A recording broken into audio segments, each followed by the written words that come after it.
1980 और 90 के दशक में इस ग्लैमरस इंडस्ट्री पर अंडरवर्ल्ड का राज था। बॉलीवुड सेलिब्रिटीज को ओपनली दाऊद इब्राहिम के साथ देखा जाता था। कई हिंदू लोग, जिसमें से खुद मैं भी शामिल हूँ, ये सोचने लगी थी उस वक्त कि हम शिवलिंग पर जल चढ़ाकर कितना वाहियात काम कर रहे हैं, बल्कि हमें तो दान देना चाहिए।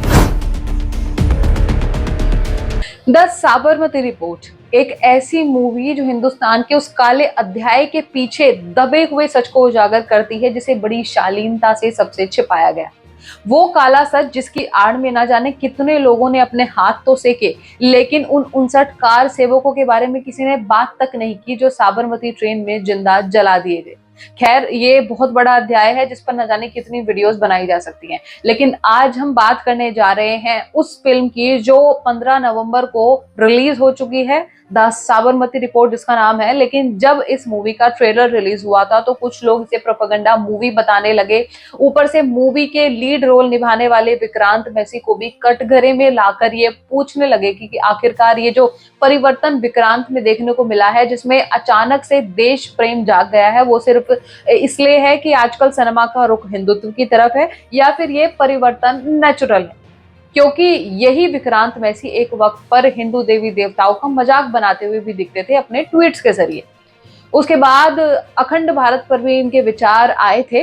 अब तुम भी उसी कट्टर हिंदू वाली जमात में जा रहे हो जिसका तुम विरोध करते हो। ये बीजेपी क्रिटिकल से अब जो आप पर आरोप लग रहा है कि बीजेपी फ्रेंडली, जो चीजें मुझे बुरी लगती थी वो एक्चुअली बुरी है नहीं, तो इसीलिए आज मैं कह रहा हूं कि I have changed over the last. तो लोगों का यही पूछना है कि ये परिवर्तन सिर्फ मूवी के लिए है या ये नेचुरल है। देखिए, 2014 से पहले अगर इंडियन मूवीज में नोटिस किया जाए तो अधिकतर मूवीज आपको एक फार लेफ्ट डायरेक्शन में ले जाती हुई नजर आ जाएंगी। 1980 और 90 के दशक में इस ग्लैमरस इंडस्ट्री पर अंडरवर्ल्ड का राज था। अंडरवर्ल्ड के डॉन जैसे कि हाजी मस्तान और दाऊद इब्राहिम बॉलीवुड को अपने गिरफ्त में ले चुके थे। दाऊद ने डी कंपनी बनाई जो सिर्फ क्राइम नहीं करती थी बल्कि फिल्मों को फाइनेंस भी करके अपनी ब्लैक मनी को वाइट बनाती थी। यहां तक कि मुंबई में होने वाली 70% ड्रग्स की सप्लाई का जिम्मेदार भी वही था। बॉलीवुड सेलिब्रिटीज को ओपनली दाऊद इब्राहिम के साथ देखा जाता था। बॉलीवुड के बड़े बड़े स्टार्स अंडरवर्ल्ड की पार्टियों में जाते थे और वहां उनके लिए परफॉर्म भी करते थे। यहाँ तक कि प्रीति जिंटा ने तो कोर्ट में खुद खुलासा भी किया था कि उनकी फिल्म चोरी चोरी चुपके चुपके के सेट पर उन्हें धमकी भरे कॉल्स आते थे और उनसे 50 लाख के एक्सटॉर्शन की डिमांड भी की गई थी। डिस्क्रिप्शन में आपको रिसर्च के लिंक्स मिल जाएंगे, आप खुद भी जाकर ये सारी चीजें पढ़ सकते हैं। उस दौर में बॉलीवुड में पूरा डर का माहौल भी था। 2001 में तो कॉल रिकॉर्डिंग भी सामने आई जिसमें सलमान खान पर आरोप था कि वो ऐश्वर्या राय को धमकी भी दे रहे हैं कि अगर वो दुबई की पार्टी में नहीं गई तो अब्बू सलीम उन्हें नुकसान पहुंचाएगा। और ये भी बहुत इंटरेस्टिंग कन्वर्सेशन है, आप डिस्क्रिप्शन में जाकर लिंक ओपन करके खुद भी पढ़ सकते हैं। अंडरवर्ल्ड के पैसों ने ना सिर्फ फिल्मों को फाइनेंस ही किया बल्कि उनके नैरेटिव्स को भी कई हद तक बदल दिया। जैसे कि फिल्मों में मुस्लिम किरदारों को हमेशा ईमानदार और नेक दिखाया गया, यानी कि जोधा अकबर जैसी फिल्मों में मुगल्स को महान दिखाया गया। खुदा तुमको इन पाक और मुबारक नामों की इज्जत करनी चाहिए। इसे अपने सर पर रखो और इज्जत से बाहर लगाओ। पागल हुआ है क्या? मैंने कहा ना लगा चला है। खान चाचा और खान चाचा खान चाचा खान चाचा खान चाचा खान चाचा काफिर जैसे शब्दों का खूब प्रचार हुआ।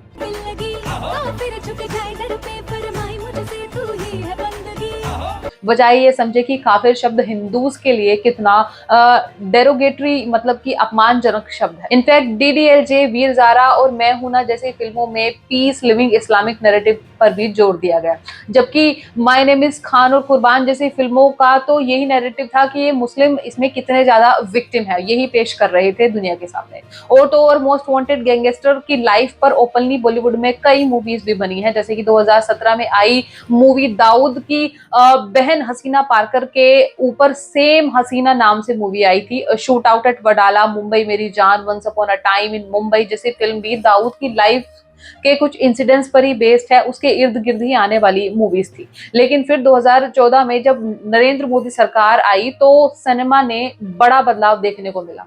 दाऊद इब्राहिम की 15,000 करोड़ की प्रॉपर्टी जब्त हुई, मुंबई में उसकी बिल्डिंग्स नीलाम कर दी गई, अंडरवर्ल्ड और बॉलीवुड का नेक्सस लगभग खत्म सा हो गया। और एक चीज और देखने को मिली मोदी सरकार में, और वो था राइज ऑफ हिंदुत्व।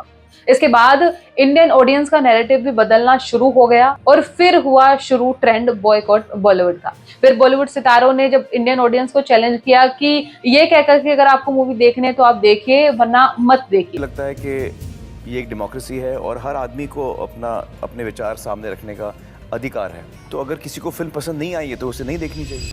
तो इसका अंजाम उनकी फ्लॉप फिल्मों के रूप में भी उनको देखने को मिला, जैसे कि 15 साल लगाकर बनाई गई आमिर खान की फिल्म लाल सिंह चड्ढा पूरी तरह से फ्लॉप हो गई। वहीं नेशनलिस्ट और भारतीय सभ्यता पर आधारित फिल्मों ने इतिहास रच दिया, जैसे कि RRR 1300 करोड़ का कलेक्शन, बाहुबली 2 1800 करोड़ और गदर 2 700 करोड़, कश्मीर फाइल्स ने 350 करोड़ का कलेक्शन किया।